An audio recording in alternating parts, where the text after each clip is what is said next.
Ciao a tutti!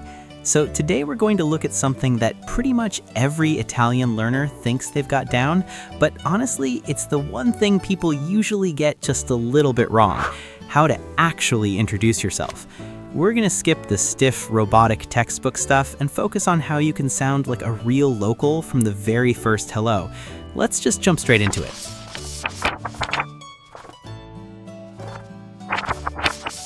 I want you to think about something for a second. If you're meeting someone new in Italy, what's the first thing that pops into your head when you want to say your name? If you're thinking of that one super common phrase everyone learns, you might be in for a bit of a surprise. Here's the big secret right out of the gate.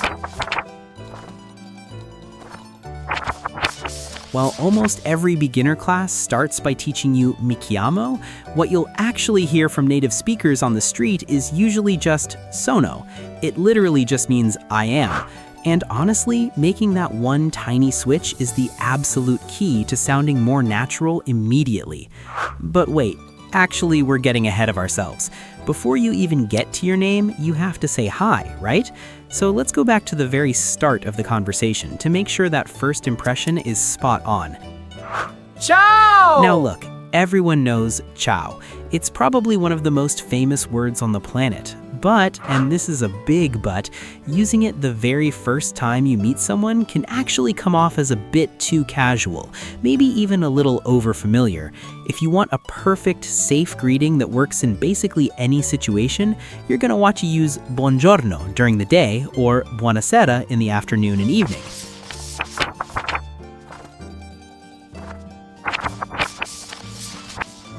So here's the golden rule to keep in mind.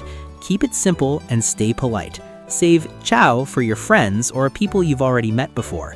When you're introducing yourself to someone brand new, a nice warm buongiorno is definitely going to be your best bet. Alright, let's get back to the main event. This is the most important part of the whole introduction, and we're going to bust that huge myth about how to say your name. Just to be clear, mi chiamo isn't grammatically wrong or anything like that, but in a normal face-to-face chat, it just sounds a little stiff and formal. Italians usually save that for official settings, or, and this is the most common use, for when they're on the phone and the other person can't see them. Think about it this way.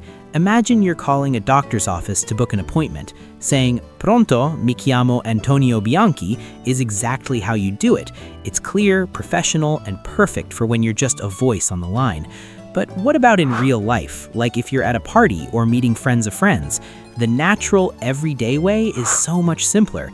You just use sono, exactly like that. Sono Italo. Boom, it's friendly, it's direct, and it's what you'll hear Italians saying to each other all the time. It's such a small tweak, but it makes a massive difference in how you come across. Okay, so you've nailed the greeting and your name. Fantastic. Now let's add a bit more detail to the mix. We can break this down into 3 super simple, manageable parts: where you're from, how old you are, and what you do for a living. For your origin, there's a really easy 2-part formula. You start again with that magic word sono plus your nationality. So for example, sono americano.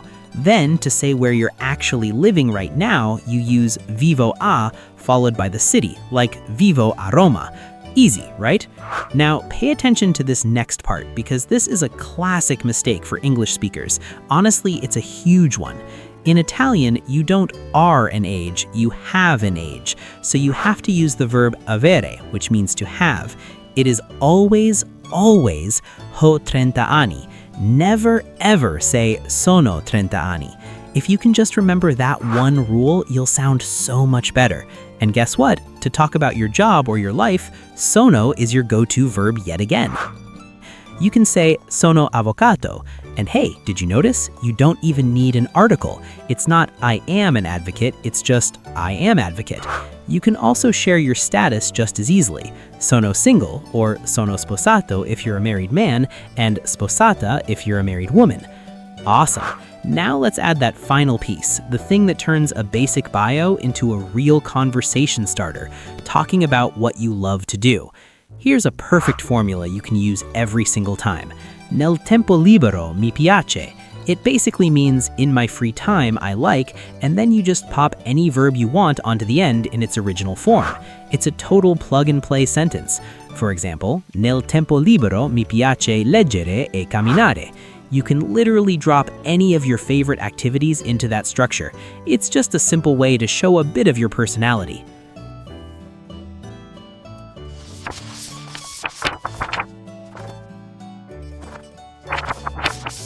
All right, we've got all the building blocks now. Let's put them all together and see what a full, natural-sounding Italian introduction actually looks like from start to finish. First, you start with that polite greeting and your name, using our new favorite word, sono. Simple and perfect. Next, you just add your nationality and where you live using that two-part formula we just went over. It's all coming together. Then, we drop in our age, making sure to use ho, not sono, and our profession. See how much better that flows? And finally, you cap it all off with a personal passion. And there you have it, a complete introduction that's clear, friendly, and actually sounds like a native speaker. So what's the real takeaway here? It's these tiny tweaks, choosing sono over mi chiamo, remembering to say ho for your age. These are the things that make a world of difference in how fluent you sound. You've got the full template now, so what are you waiting for? Let's put it into practice. Use the structure we just built and introduce yourself in the comments below.